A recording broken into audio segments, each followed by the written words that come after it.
बात करने वाले हैं, आपको दिख रहा होगा बोर्ड पे, CUET एग्जाम के बारे में। इसका फुल फॉर्म होता है कॉमन यूनिवर्सिटी एंट्रेंस टेस्ट। इस एग्जाम को अगर कोई बच्चा देता है, अगर उसकी सिलेक्शन हो जाती है, तो वो जितनी भी टॉप सेंट्रल यूनिवर्सिटीज है उसमें उसको पढ़ने का मौका मिलता है। ये एग्जाम कंडक्ट कौन करता है, आपको दिख रहा होगा, NTA ही एग्जाम कंडक्ट करती है। इसमें कौन कौन सी यूनिवर्सिटीज है, तो जितनी भी आपकी बिगेस्ट सेंट्रल यूनिवर्सिटीज है, कितना लिखा है हमने 45, वो सब इसके अंडर में आपके आती है। और इसमें कितने सीट्स है, आपको दिख रहा होगा, ह्यूज अमाउंट ऑफ सीट्स। तो आप ये बोल सकते हैं जो बच्चे 12th के बाद चाहे हुए एग्जाम दे सकते हैं, जो बच्चे नीट या जेईई की प्रिपरेशन भी कर रहे हैं वो भी एक प्लान भी रख सकते हैं और इसकी एग्जाम की तैयारी कर सकते हैं, दे सकते हैं। अगर सिलेक्शन हो गया नीट जेईई में तो बहुत अच्छी बात है। इफ एनी के सिलेक्शन नहीं हुआ या मार्क्स बहुत कम आए तो लाइफ में प्लान बी भी होना चाहिए। ठीक है, आगे बढ़ते हैं। आपको दिख रहा होगा इसकी एलिजिबिलिटी क्राइटेरिया कौन सी है, तो 12th में कितना होना चाहिए, 50% मार्क्स होने चाहिए। देन वो बच्चा क्या करेगा, एंट्रेंस एग्जाम देगा, उसमें जितने भी कट ऑफ आएंगे, कट ऑफ के बेस पर उस बच्चे को क्या हो जाएगा, यूनिवर्सिटी अलॉट हो जाएगी।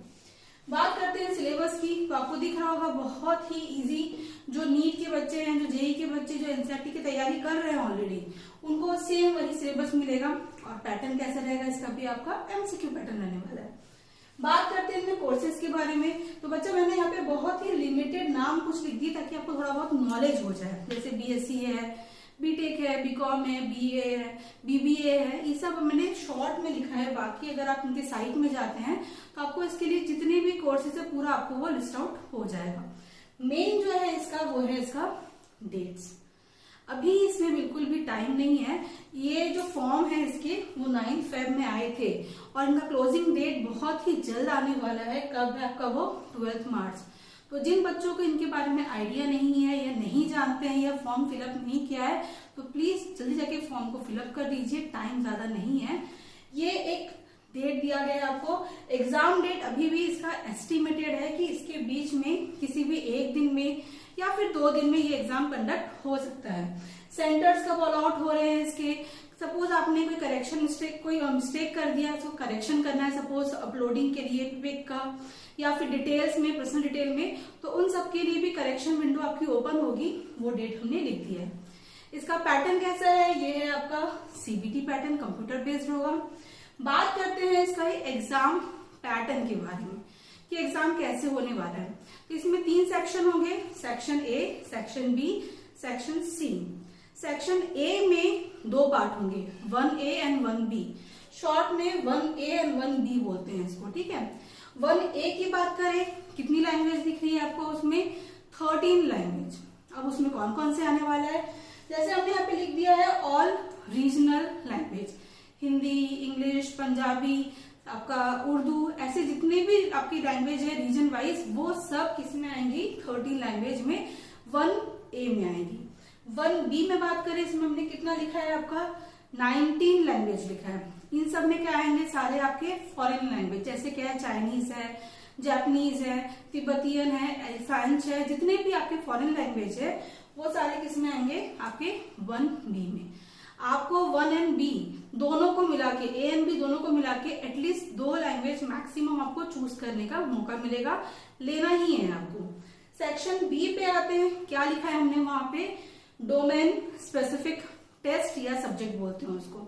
इसका मीनिंग क्या है, जैसे एग्जांपल मान लेते हैं कि मैं साइंस की स्टूडेंट हूं, तो मुझे क्या लेना पड़ेगा, एटलीस्ट 6 सब्जेक्ट्स लेनी पड़ेंगी। अब उसमें कौन कौन सी चीजें, सपोज मैंने फिजिक्स लिया, केमिस्ट्री लिया, बॉटनी लिया, जूलॉजी लिया, हिंदी लिया और इंग्लिश लिया। मीन्स क्या है, सेट ऑफ सब्जेक्ट्स। तो टोटल कितने सब्जेक्ट्स हैं वहां पे आपके, 27।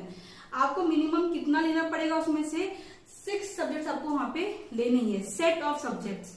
इन शॉर्ट वो कोर्स जो आप आगे में करने वाले हैं। ठीक है, थर्ड क्या दिख रहा है आपको, सेक्शन 3, क्या बोलते हैं इसको, जर्नल टेस्ट बोलते हैं। सबको मालूम होगा, एप्टीट्यूड टेस्ट होती है, रीजनिंग होती है, मैथमेटिकल कॉमन से टेस्ट होते हैं, लॉजिकल टेस्ट होती है, ब्लड रिलेशन होता है। ऐसे थोड़ा बहुत आपका क्या होता है, वो कॉमन जो एग्जाम्स होते हैं, कॉमन जो क्वेश्चंस होते हैं वो सारे किस में आएंगे, आपके सेक्शन 3 में आएंगे। तो ये तीनों को मिला के क्या करना है, आपका एग्जाम बनेगा। अब आपको साइड में दिख रहा होगा, यहाँ पर हमने रख दिया है कि कौन से सेक्शन से कौन कौन से कैसे कैसे क्वेश्चन आ सकते हैं, number of question, attempt of question and timing, वो आपको दिख रहा होगा यहाँ पे। ठीक है, इस पूरे वीडियो में सबसे मेन जो चीज है वो है इसका डेट, कौन कौन से डेट पे कौन सी चीजें आपकी होने वाली है।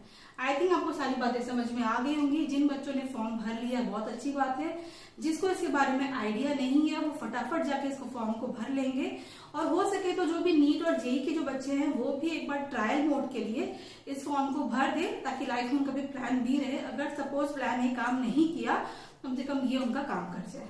ठीक है, आगे बने रहिए इसी तरह से छोटी छोटी अपडेट्स के लिए। Thank you so much.